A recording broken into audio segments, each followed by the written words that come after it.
Race has often been treated as a side issue in American history, something uncomfortable, something postponed, something softened by hopeful language. But Malcolm X refused that illusion. Standing before audiences that were often skeptical, he stated plainly that race was not a secondary concern.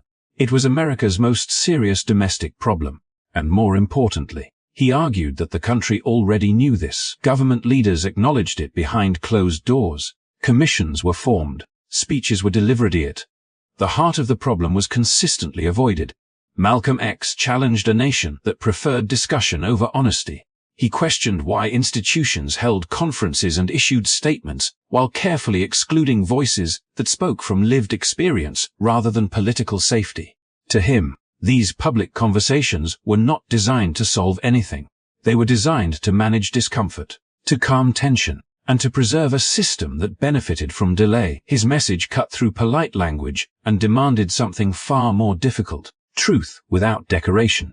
This is what makes his words so powerful even today. Malcolm X did not speak as a politician, a party representative, or a figure seeking approval. He spoke as a black man, naming a reality that had been normalized through habit and silence.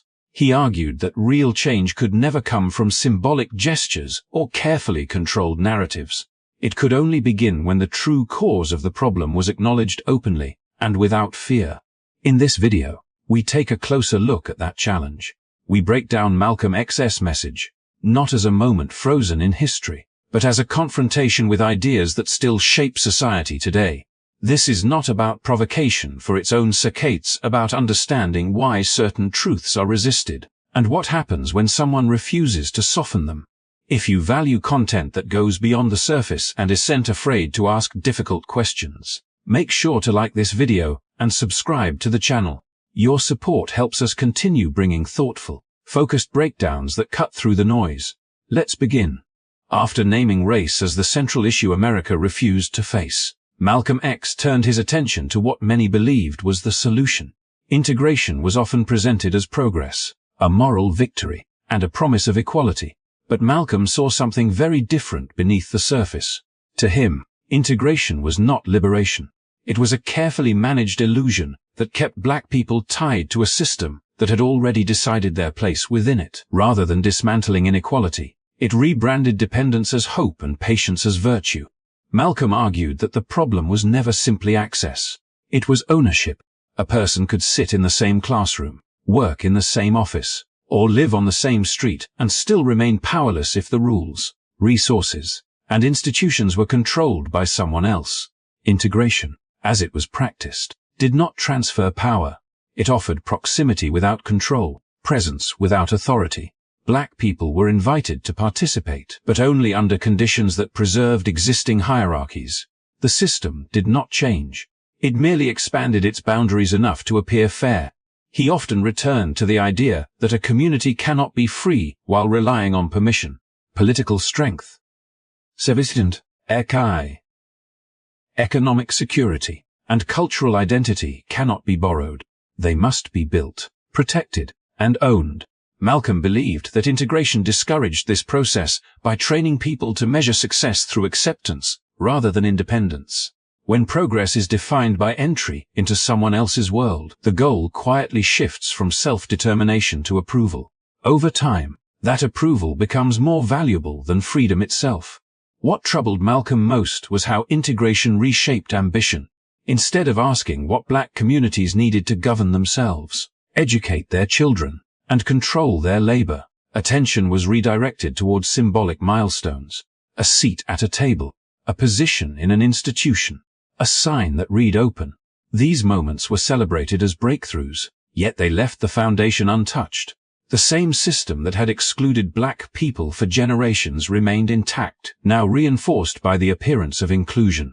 Discontent was softened, urgency was diluted, and real demands were postponed. Malcolm did not deny that exclusion was wrong. He questioned whether inclusion, on its own, was enough. A system built on inequality, he argued, does not become just by allowing limited access to those it once rejected. It becomes more stable. Integration, in this sense, functioned as a pressure valve. It relieved tension without addressing cause, offering hope without surrendering control. The danger was not that people believed in it, but that they stopped imagining alternatives. For Malcolm, the deeper issue was psychological. Integration encouraged people to see themselves through the lens of the dominant culture, measuring worth by closeness to it. History, language, and cultural memory were treated as obstacles rather than assets. Over time, this eroded confidence in the idea that black communities could define success on their own terms. Dependence became normal. Independence was labeled unrealistic or extreme. In that environment, the system no longer needed force to maintain control. Compliance was voluntary. This is why Malcolm insisted that real progress could not come from adapting to structures designed without black people in mind. Political power meant representation that answered to the community, not institutions. To Mr. Deans, economic power meant ownership of businesses, land, and labor, not access to jobs controlled by others. Cultural power meant telling one's own story, preserving identity, and rejecting narratives that framed black existence as a problem to be managed. Integration offered none of these things. It offered comfort, visibility, and reassurance. So, while leaving the core relationship unchanged, by linking integration to dependency, Malcolm forced his audience to confront an uncomfortable question. If freedom requires constant approval, is it freedom at all? And if equality depends on the goodwill of those who benefit from inequality, how secure can it ever be? For him, these were not abstract ideas. They were the difference between temporary relief and lasting change, between being allowed to exist and having the power to decide how to live. After challenging integration as a false promise of freedom, Malcolm X pushed the conversation further by questioning who was allowed to speak for Black America. He argued that the nation was not listening to the voices of the many, but to a carefully selected few. These figures appeared regularly in the media, at conferences, and beside political leaders, presented as representatives of black progress. Yet Malcolm insisted that their visibility was not an accident. They were chosen precisely because they posed no real threat to the structure of power that elevated them. According to Malcolm, this small elite benefited from token inclusion. They were granted positions, platforms, and recognition, not because they reflected the anger or urgency of the masses, but because they softened it. Their language was acceptable, their demands measured, their presence reassuring. They spoke in ways that made inequality sound manageable and patience sound reasonable. In doing so, they helped preserve the idea that progress was happening, even when conditions for most black people remained unchanged. Malcolm contrasted this group with the majority whose lives told a very different story. These were the people facing limited opportunities, economic pressure, and constant barriers that polite speeches could not remove. Their frustrations were not abstract. They were shaped by daily realities, by schools without resources, neighborhoods without investment, and systems that rarely worked in their favor. Yet their experiences were largely absent from national discussions. When they were mentioned, it was often through statistics or stereotypes, not through voices that carried their full weight. He believed this imbalance distorted public understanding. When leadership is defined by access rather than accountability, representation becomes performance. The elite speaks upward, toward institutions and approval, rather than outward to the people they claim to represent. Over time, this creates a dangerous gap. Policies are shaped by what is comfortable to hear, not by what needs to be addressed. The appearance of unity masks deep dissatisfaction, and unresolved tension is mistaken for stability. Malcolm was especially critical of how this system rewarded conformity. Those who challenged its foundations were labeled unreasonable, while those who adapted to its limits were praised as responsible. In this way, leadership became less about change and more about translation, converting the pain of the many into language that would not disrupt the few. The result was a cycle where symbolic victories were celebrated, while structural conditions remained intact. He warned that this arrangement did not merely silence the majority. It reshaped ambition. Young people were encouraged to aspire toward individual success within existing structures rather than collective strength outside of them. Leadership became associated with proximity to power, not independence from it. The deeper question of who controlled resources, narratives, and decision-making was quietly set aside. What mattered instead was visibility, not influence. So, for Malcolm, this was not a misunderstanding. It was a strategy. By elevating select voices, the system created the impression that Black America had been consulted and represented. Dissent could then be dismissed as fringe or extreme. But Malcolm refused to accept that framework. He argued that leadership should emerge from shared struggle, not selective access. A leader, in his view, did not exist to calm unrest, but to confront its cause. This distinction tied directly back to his rejection of integration as a solution. Just as integration offered inclusion without power, token leadership offered representation without responsibility. Both relied on the same logic: give enough visibility to reduce pressure, but never enough control to change the system itself. Malcolm's message forced a reckoning with that logic. If the voices being heard do not reflect the lives being lived, then the conversation itself is incomplete. By drawing this line, Malcolm challenged his audience to rethink what real leadership looks like. It is not defined by invitations or applause, but by trust and alignment with those who bear the consequences of inequality. Until the majority could speak for themselves, he believed, any claim of progress would remain fragile, and any solution built on silence would eventually collapse. As Malcolm X continued to strip away the surface explanations offered for inequality, he arrived at what he believed was the most damaging consequence of oppression: the loss of identity. Laws could be challenged, policies could be rewritten, and access could be expanded, but none of it would matter, he argued, if people no longer understood who they were. To Malcolm, history, culture, language, and self-ownership were not abstract concepts. They were the foundation of dignity. Without them, freedom existed only in name. He believed that long before legal barriers became the focus of debate, something deeper had already been taken. Generations of Black people had been taught to see their past as irrelevant, their culture as inferior, and their origins as something to distance themselves from rather than reclaim. This process did not require constant force. Over time, it became self-sustaining. When a people are taught to doubt the value of their own story, they begin to measure themselves by standards that were never designed for them. Dependency is no longer imposed. It is learned. Malcolm described this mental condition as more dangerous than formal inequality because it reshaped how people understood their place in the world. A person who lacks political rights may still imagine freedom. A person who lacks self-definition struggles even to imagine it. When identity is borrowed, permission becomes necessary. Approval becomes currency. Progress is measured not by growth from within, but by recognition from outside. In that state, even victories can reinforce dependence rather than break it. This idea connected directly to Malcolm's rejection of integration and token leadership. Integration promised access, but often required assimilation, a quiet exchange of identity for acceptance. Token leadership rewarded those who could speak fluently within the dominant framework while leaving untouched the cultural foundations of the communities they claimed to represent. In both cases, the message was subtle but powerful. Belonging required adjustment, not assertion. The cost of entry was self-erasure. Malcolm saw how this loss of identity narrowed imagination. When history is fragmented or dismissed, people lose a sense of continuity. They are taught to view themselves as starting from nothing, disconnected from global struggles, achievements, and civilizations that existed long before their arrival in America. Without that context, it becomes easier to accept marginal status as permanent and inequality as natural. The future feels limited because the past has been taken away. Language played a critical role in this process.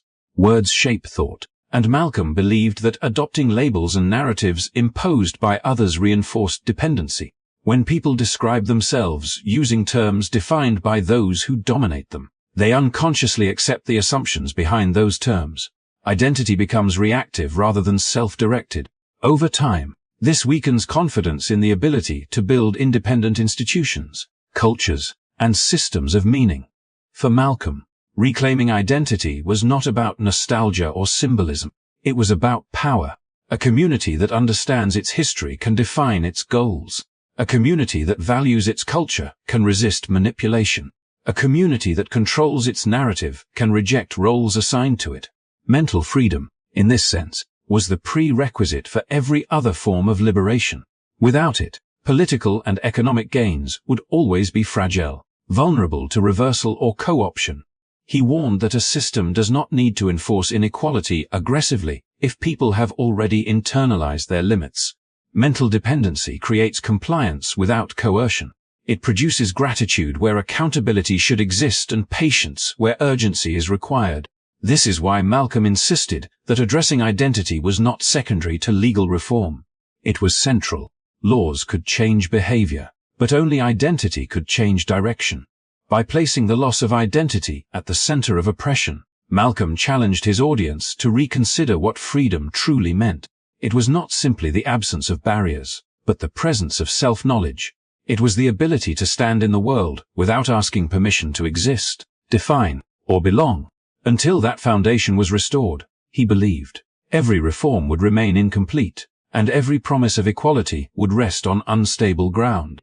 Having exposed the illusions of integration, the limits of token leadership, and the deep damage caused by the loss of identity, Malcolm X pushed the conversation into its most uncomfortable territory.